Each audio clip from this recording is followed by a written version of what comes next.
à segunda parte da aula sobre Estado-nação. Na primeira parte, nós destacamos o que é Estado-nação, as suas características, a questão da soberania, da cidadania e do nacionalismo. Nessa segunda parte, vamos tratar do processo da Revolução Francesa, que desencadeou acontecimentos importantes, o surgimento de documentos importantes e uma nova organização da sociedade, não só a França, que vai ser o alvo central dessa revolução, evidentemente que lá foi o berço, mas a Revolução Francesa ela vai transformar, vai influenciar o mundo inteiro. A burguesia ela é influenciada pelo iluminismo, que lutava pelo capitalismo na França. A burguesia ela vai começando com o Renascimento, com o uso da razão, vai preparando seu terreno para chegar, inclusive, ao poder. O iluminismo vai ser a época da razão, que vai se dar principalmente a partir do século XVII e desencadeia nas grandes revoluções, dos grandes acontecimentos como a Revolução Francesa e a Revolução Industrial. Só para se ter uma ideia, é a partir do iluminismo que temos teóricos como John Locke, que vai ser defensor do liberalismo e da propriedade privada, Montesquieu, Diderot, entre outros. Essa burguesia ela se baseia nos princípios iluministas do uso da propriedade privada, principalmente a partir de teóricos como o John Locke, para defender uma nova organização da sociedade, uma nova organização política, uma estrutura política totalmente diferente do que se tinha com o período da monarquia. Essa burguesia que vai, inclusive, lutar pelo capitalismo também na França. Apesar de ter sido uma revolução essencialmente burguesa, a Revolução Francesa ela contou com a participação das massas, os chamados sans-culottes, a parte formada pelos trabalhadores. Esses trabalhadores eles vão ser fundamentais no processo da Revolução Francesa. Em 1789, houve a queda da Bastilha. A Bastilha ela é uma prisão para onde eram levados, inclusive, os presos a mando da monarquia. A queda da Bastilha vai ser o símbolo da Revolução Francesa, porque com a queda da Bastilha se tem, inclusive, a demonstração simbólica de que era preciso mudar aquele regime.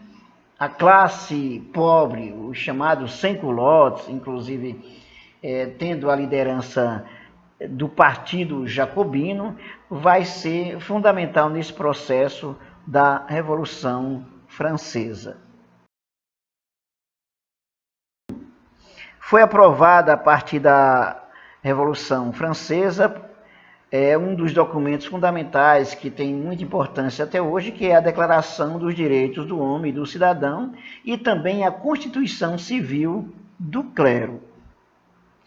Essa Constituição Civil, a Lei sobre a Constituição Civil do Clero, de 1790, visava reorganizar em profundidade a Igreja da França, transformando os párocos em funcionários públicos eclesiásticos.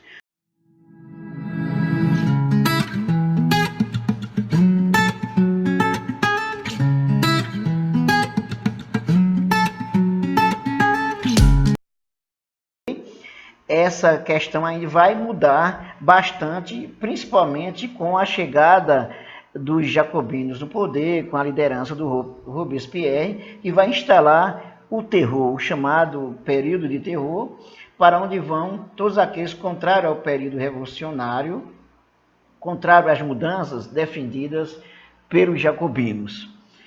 A igreja, por exemplo, ela vai ser o alvo central também de tudo aquilo que era negativo e que a Revolução Francesa, liderada pelos jacobinos nesse momento, vai também levar para a guilhotina, para a morte, os padres, os bispos. Então, esse ponto aí é interessante porque nós vemos ainda nesse processo aí, 1790, que a igreja ela vai buscando se adequar às transformações da sociedade, mas outra parte da sociedade vai ver como negativa a influência da igreja. Por isso que, inclusive, a Revolução Francesa ela vai mudar o calendário cristão. Ela vai mudar, inclusive, os nomes dos meses. Ela vai mudar os dias da semana. Por exemplo, em vez de 7 dias, vai ter 10 dias na semana. E aí tudo aquilo que era vinculado ao cristianismo vai ser considerado como coisa da burguesia. Então esse é um outro momento aí, que é um momento mais assim, decisivo, forte da Revolução Francesa. Na Revolução Francesa, tivemos 3 partidos que tiveram em todo o processo da Revolução Francesa: os girondinos, a planície e os jacobinos. Os girondinos faz parte da burguesia, a planície vai ser o centro e os jacobinos vai ser a esquerda. Melhor dizendo, temos os girondinos como direita, a planície como centro e os jacobinos como a esquerda. Os jacobinos, quando chegam ao poder, eles instauram o terror, que é o período mais tenso da Revolução Francesa, onde muita gente vai ser morta na guilhotina. O Clube Jacobino foi o mais célebre grupo político da Revolução Francesa, que teve uma participação decisiva na Revolução Francesa. Os girondinos era a denominação de um grupo político moderado da Assembleia Nacional e da Convenção Nacional Francesa, que era a direita, durante a Revolução Francesa. Os seus membros pertenciam, em sua maioria, à burguesia provincial. Os girondinos vão ser decisivos também nesse período da Revolução Francesa. A planície, ou o pântano, que desdenhosamente também era chamado de os sapos, o nome é atribuído ao grupo mais moderado e também mais numeroso, com cerca de 400 deputados da Convenção durante o período da Revolução Francesa. É interessante também destacar que com esses 3 partidos políticos aí na Revolução Francesa, temos a direita, o centro e a esquerda. Essa denominação de direita e esquerda, ela surge mais precisamente nesse processo das convenções aí na Revolução Francesa, porque a direita, que é formada pela classe burguesa, vai sentar do lado direito. Os jacobinos é formada pela classe popular, classe trabalhadores sem culotes, que aí vai sentar do lado esquerdo. No caso da planície, que vai ser o centro, é o partido de centro que, por vezes, defende os interesses da burguesia quando lhe convém, como também os interesses da classe popular. Se não fosse, por exemplo, o apoio das massas da classe popular, da esquerda, nesse processo, a burguesia também não teria chegado ao poder. Todo esse processo revolucionário vai formatar o chamado Estado-nação, como é a forma como os países são organizados hoje. O Estado-nação é a comunidade humana estabelecida num determinado território, uma comunidade étnica, histórica, linguística, religiosa e também econômica. Esse Estado-nação é feito de indivíduos livres, iguais, independentes, diferentes uns dos outros. Pelo menos essa é a proposta que o lema da Revolução Francesa defende: igualdade, liberdade e fraternidade. Na prática, nós sabemos que essa questão ainda é muito polêmica, no mínimo, porque a burguesia, por exemplo, que chegou ao poder, ela controla tudo a seu favor. No Estado-nação, a nação ela é soberana, ela é una e também é indivisível. Isso é muito importante na formação do Estado-nação, a questão da soberania, que também essa nação deve ser una e indivisível. Aí você tem os elementos fundamentais para a organização do Estado-nação: a soberania, a questão da unidade, porque aí vem a ideia também de se sentir pertencer, que leva à unidade, e que vai se tornar indivisível. Isso vai garantir a força, a soberania do Estado-nação. Da nação do povo emanam todos os poderes. Isso não é uma simples coisa. É pelo povo que surgem todos os poderes. Isso aí, por exemplo, o povo organizado, ele vai colocar em evidência as suas demandas, os seus interesses, e chegar, inclusive, a derrubar um governante quando esse governante ele não atende à necessidade da maioria. Com o processo da Revolução Francesa, isso ficou muito claro. Quando, por exemplo, quando os sem-culottes, quando a classe popular invade o palácio onde estava a rainha Maria Antonieta e também o rei Luís XVI, fica muito claro a força do povo nesse momento contra todos os desmandos da monarquia. Uma das coisas que revoltou bastante o povo no período do Luís XVI e da Maria Antonieta foi o luxo que a Maria Antonieta vivia, enquanto a maioria da população vivia em situações sub-humanas, inclusive com a falta de pão para comer. É da nação que emana todos os poderes, inclusive, por exemplo, as eleições, onde o povo escolhe os seus representantes, o povo fiscaliza, o povo pode propor, e isso precisa ficar muito claro até os nossos dias na sociedade, no funcionamento de um Estado-nação. Nessa questão do Estado-nação, temos a formação que vai levar em consideração o Estado, a nação e o território. Esses três elementos aí, eles são fundamentais no Estado-nação. Surge a partir da invenção de um conjunto de cidadãos que deveriam compartilhar uma língua e uma cultura, uma origem e um território.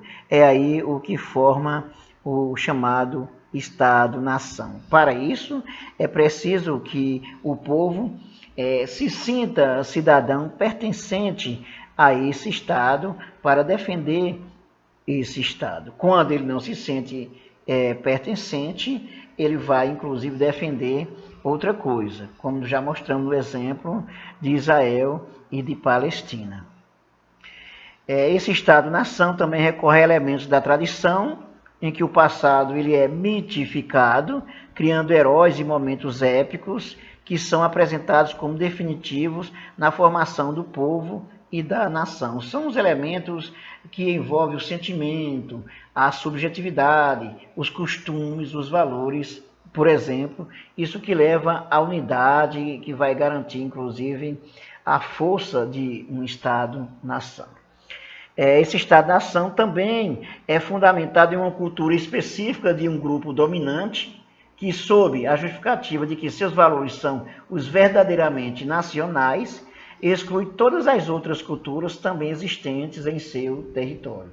Aí é importante lembrar o seguinte: a burguesia, por exemplo, ela chegou ao poder com o apoio da classe popular, com o apoio dos jacobinos. Só que a burguesia vai estabelecer o Estado-nação ao seu modo, para garantir os seus interesses. Nesse ponto nós temos aspectos assim, no mínimo polêmicos, quando se leva em consideração o seguinte: a burguesia, por exemplo, ela vai defender os seus valores como os verdadeiramente nacionais. A tendência de quem exerce a hegemonia, o poder sobre os demais, é ter essa ideia de que seus valores são os verdadeiramente nacionais. E por isso que também nós temos conflitos também depois dessa formação do Estado-nação. Uma frase dita por Máximo d'Azeglio, ele diz que, feita a Itália, é preciso fazer os italianos. O que significa isso?